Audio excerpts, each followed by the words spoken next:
A gunshot shattered the serene hum of whispered blessings and soft music inside St. Augustine Cathedral.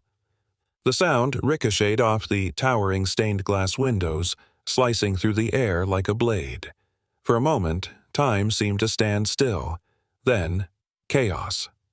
Daniel Carter's body lurched backward, a red stain spreading across his pristine white tuxedo. His expression twisted from confusion to horror as his knees buckled beneath him. A sharp, guttural sound clawed its way from his throat, but no words came. His hands, trembling and slick with his own blood, pressed against the gaping wound in his stomach. He collapsed. Screams erupted, chairs scraped against the marble floor. Someone knocked over a champagne flute. Glass shattered, a perfect mirror of the night's unraveling illusion. At the altar, Isla Thompson stood frozen. The delicate lace of her wedding dress clung to her body, now splattered in deep crimson. Blood. His blood. Her bouquet, white roses with edges tinged in red, slipped from her grasp. Petals scattered like remnants of a broken promise. The priest stumbled backward, clutching his chest. "Dear God!" His voice trembled, eyes darting between Isla and the unmoving Groom. A gun. A sleek, silver handgun lay at her feet, smoke curling from the barrel. But it wasn't alone. A second pistol, smaller, black, and discarded inches away, rested among the fallen flowers. 2 guns. 2 bullets. 1 body. Silence swelled, thick with shock and unspoken horror. From the far end of the aisle, Emma Langford stood trembling, her face drained of color. The other woman, the mistress. Isla's gaze locked onto her, Emma's lips quivered, her breath unsteady. Her voice faltered. "I didn't." But Isla's face remained unreadable. The question loomed in the air like smoke. Who fired first? The bride, the mistress, or someone else entirely? And in that moment, Isla knew one thing for certain. One of them would pay for this. But which one? Isla Thompson had always been the kind of woman people admired. Effortlessly elegant, fiercely intelligent, and poised with the kind of grace that turned heads in every room. Born into an influential family, she had spent her life surrounded by privilege, yet she remained grounded, believing that love, true, unwavering love, was life's greatest pursuit. When she met Daniel Carter 3 years ago, she thought she had found it. Their first encounter had been like something out of a novel, an accidental brush of hands at a charity gala, a lingering glance, and an evening that ended with whispered confessions over wine. Daniel had been perfect. Charming, ambitious, and devastatingly handsome. A man with a sharp mind and a sharper smile. He knew exactly what to say. Their romance moved fast, spiraling into a whirlwind of candlelit dinners, weekend getaways, and stolen kisses in the rain. It was intoxicating. He made her believe in forever, made her feel like she was the center of his world. Until she wasn't. And the first signs were subtle, missed calls, unanswered texts, an unusual distance creeping between them. At first, she dismissed it. He was busy. His career was demanding. Being a rising corporate lawyer meant late nights and long hours, and Isla was patient. But then came the lies. Just another late meeting. A last-minute business trip. "You're overthinking things, Isla." The words felt hollow, his touch less certain, his gaze always somewhere else. At night, she would lie awake, staring at the empty side of the bed, wondering if she was losing him, or if she had already lost him. But it wasn't until 1 week before the wedding that she learned the truth. Emma Langford was everything Isla wasn't. Younger, wilder, unapologetically ambitious. At 26, she had carved her own path at Carter & Associates, the law firm where Daniel worked. A paralegal with a sharp mind and a hunger for power, Emma knew how to get what she wanted. And, for the past year, what she wanted was Daniel. She had always known he was engaged. He never hid it. But that hadn't stopped their secret meetings in his office, the stolen weekends at hidden hotels, the whispered promises she never fully believed but indulged in anyway. Because Daniel was magnetic. He made her feel wanted, made her believe that maybe, just maybe, he would choose her in the end. But he didn't. Instead, he was marrying Isla. Emma had told herself it was fine, that it had always been just an affair, nothing more. But as the wedding date loomed closer, something inside her shifted. A quiet rage. A sense of betrayal she had no right to feel, but felt anyway. And then Isla found out. The package arrived in the middle of the night. No return address, no sender, just a plain white envelope left on her doorstep. Inside were photographs. Daniel and Emma. Hotel rooms. Intimate moments. Time stamped from just 3 days ago. Her hands trembled as she flipped through them, each image tearing through her like a blade. A hand on her waist, a kiss pressed against her throat, sheets tangled in limbs, the proof of everything she had been too blind to see. A cold, creeping sensation settled in her chest. She wasn't heartbroken. She wasn't even angry. She was done. Slowly, Isla placed the photos on the table, smoothing out the creases with a steady hand. Her engagement ring caught the dim light, glinting like a cruel joke. A slow, deliberate smile curled at the edges of her lips. The wedding would go on, but it wouldn't end the way Daniel expected. Betrayal doesn't arrive as a tidal wave. It seeps in slowly, corroding everything it touches.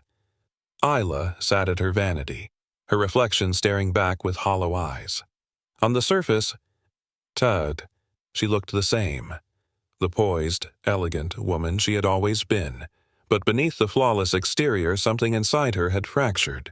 Her hands trembled as she spread the photographs across the glass, the dim light casting sharp shadows over them.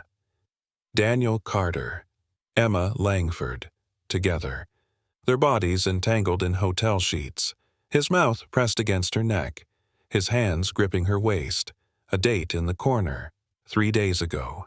Isla inhaled sharply, her stomach twisting into knots. 3 days ago, he had kissed her goodbye. 3 days ago, he had whispered, "I love you," as he left for a so-called business trip. Lies. Every word, every touch, every promise. At first, disbelief kept her numb. Maybe there was an explanation. Maybe someone had fabricated this. But deep down, she knew better. Daniel had been slipping away for months, late meetings, canceled dinners, phone calls he always took in another room.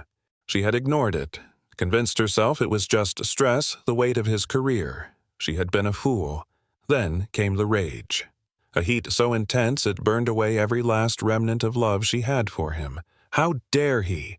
She had built her life around this man, pinned her future to him, poured her trust into him, and he had betrayed her like it meant nothing.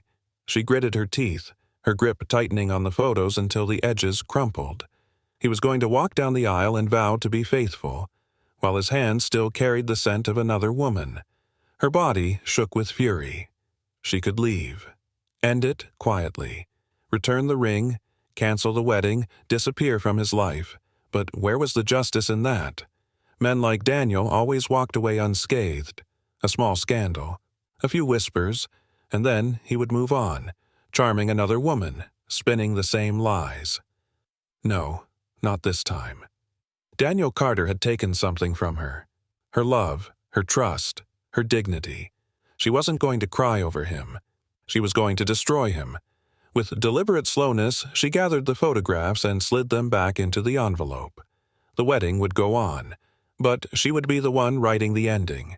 Revenge wasn't just about justice, it was about precision. If she wanted this to work, she had to set the stage. Emma Langford was the key. Isla picked up her phone, her fingers moving swiftly over the screen. A new number, a disposable one. The message was short, simple. If you want the truth, come to the wedding. You deserve to see what he's hiding from you too. She knew exactly how Emma would react. The curiosity, the hesitation, then the burning need to know. Mistresses never wanted to admit the truth. They wanted to believe they were different, that they weren't just the other woman. Emma would come. Isla was certain of it, and when she did, everything would fall into place. Daniel had spent a year crafting his lies. Isla only needed one night to unravel them. She chose her moment carefully. The morning of the wedding, while Daniel was out for breakfast with his groomsmen, she slipped into his mother's dressing room. The locket was simple, elegant, the kind a mother would cherish. Inside, the photographs. A mother would open it without question. She would see her son for what he really was. By the time the ceremony began, Daniel Carter would already be a broken man.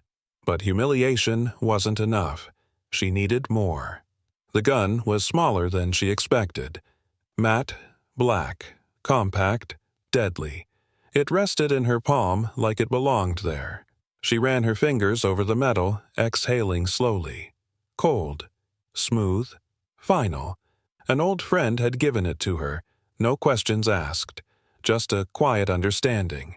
She wasn't sure if she would use it, but she wanted the option. If things didn't go as planned, if Daniel tried to twist the story, she needed a way to end it. Her reflection in the mirror didn't look afraid. For the first time in days, she felt in control. The wedding would go on, but by the time the night ended, Daniel Carter's world would be in ruins. The air inside St. Augustine Cathedral was thick with expectation. Every pair of eyes was fixed on the altar, where Isla stood, radiant in white, facing the man who had shattered her world.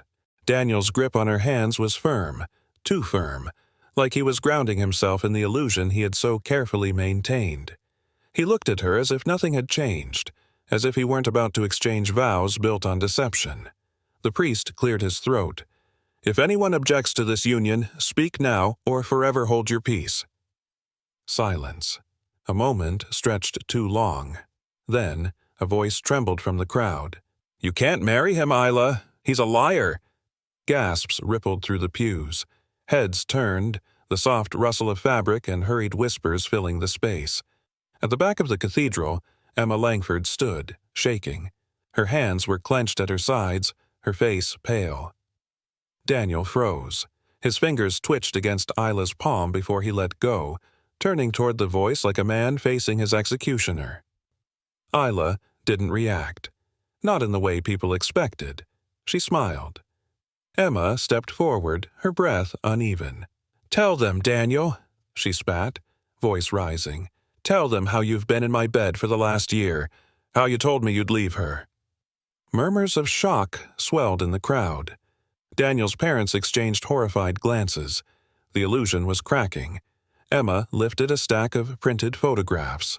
Without hesitation, she flung them into the air. The pictures fluttered like dying leaves, landing across the white marble floor. Intimate moments, unmistakable. Daniel and Emma. Hotel rooms. A betrayal captured in full color. The silence that followed was suffocating. Daniel took a step forward, his voice strained, desperate. "Isla!" She held up a hand. He stopped. "Don't!" Her voice was smooth, even. Not a hint of anger, no crack of heartbreak, just cold certainty. Her gaze swept over the guests, family, friends, strangers who had believed in their love. All of them staring at Daniel like he was filth. She met his eyes again. "I know everything." His throat bobbed as he swallowed. I made a mistake." Emma let out a bitter laugh. "A mistake? Which time, Daniel?" His head snapped toward her, his polished demeanor fracturing. "Emma, don't do this." Her eyes darkened with fury. "You promised me." Isla didn't move. She didn't need to. She had orchestrated this moment down to the second. And now, Daniel Carter was a drowning man and no one was going to save him. Then, without warning, a sound split the air. A gunshot. Screams erupted. Chairs scraped against the marble as people lunged for cover. Someone knocked over a candle. Wax spilling, flames flickering. Daniel staggered. His hand flew to his stomach. Dark red bloomed across his white tuxedo. His lips parted, a breathless, broken sound escaping him. His knees buckled. The world tilted. He collapsed. Isla didn't move. Not when the guests screamed. Not when the priest stumbled back. Not when Daniel hit the ground with a sickening thud. She simply watched. Her wedding gown, once pristine, was now speckled with his blood. The gun sat heavy in her palm, a sleek silver pistol, smoke curling from its barrel. but it wasn't the only one. A second gun lay on the floor nearby. Smaller. Black. Emma's. The chaos swallowed the room. Gasps. Hurried whispers. The frantic sound of someone dialing 911. Emma stood frozen, her eyes wide with terror. Her hands trembled, fingers outstretched as if she had just let go of something. Something like a gun. The question hit the room like a thunderclap. Who fired first? Emma's breath hitched. I didn't... But Isla wasn't listening. Her eyes locked onto Daniel, his chest rising and falling in shallow, agonized breaths. She stepped forward. Guests flinched. Some whispered her name, as if calling it might wake her from whatever trance had taken hold. She knelt beside him, the hem of her gown soaking in the blood pooling beneath his body. His lips moved, a whisper of her name. For the first time, her voice softened.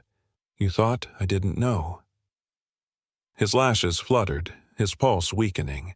She leaned in, her mouth just inches from his ear. "I knew everything."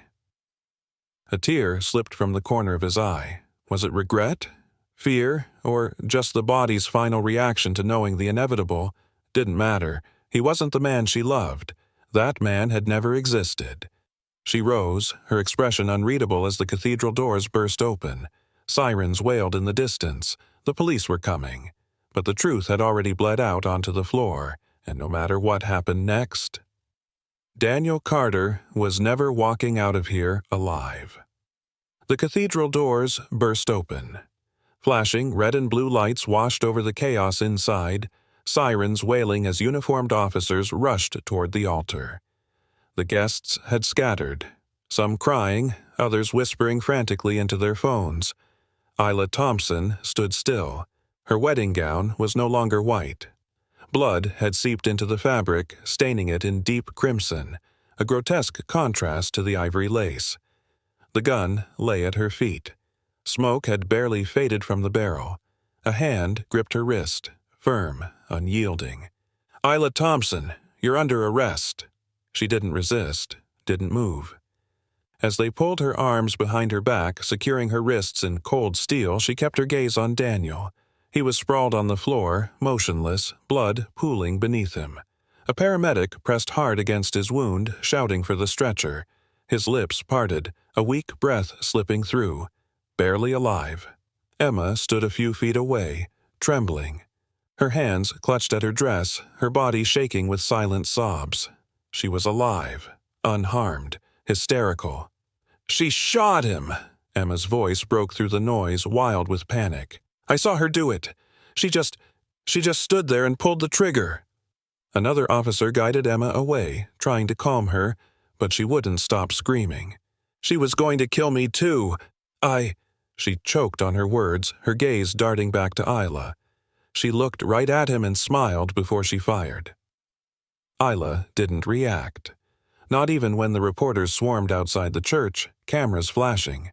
Not when someone shouted, "Bride shoots groom" at wedding over love triangle. Not when the world turned her into a monster. The interrogation room was cold, sterile. Isla sat across from the detectives, hands cuffed, her face unreadable. "Tell us what happened," one of them said, his voice careful, deliberate. She inhaled slowly. "I shot him because I had no choice." Silence hung between them. "You had no choice?" The detective leaned forward. "Help me understand that, Isla." She lifted her chin. "Emma had a gun. She pointed it at me first." His brow furrowed. "You're saying this was self-defense?" "Yes." A beat. "She was out of control. She was going to kill me." Another officer placed a file on the table and slid it toward her. "Emma says she brought the gun because she was scared of you, that you invited her here as part of some twisted plan to humiliate Daniel, that she knew something was wrong." Isla's lips curled slightly. "She brought a gun to a wedding. That says a lot, don't you think?" The detective sighed. "The forensic report says 2 shots were fired. 1 bullet from your gun, 1 from Emma's." Isla didn't flinch. Daniel was hit twice. 1 bullet in his stomach, the other in his shoulder. The room went silent. The detective exhaled sharply. "Which means, Isla, That we don't know who fired first." Isla tilted her head slightly. "Then I suppose it's a matter of which story you believe." The headlines spread like wildfire. "The Black Widow Bride, Jealousy or Justice?" "Groom fights for his life after wedding bloodbath."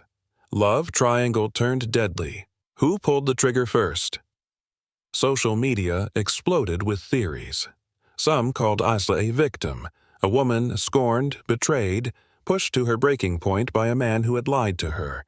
Others painted her as a cold-blooded killer, a woman who had planned this from the beginning, waiting for the perfect moment to execute her revenge. Podcasts dissected her every move. Talk shows debated the case. Was this self-defense, or was it premeditated murder?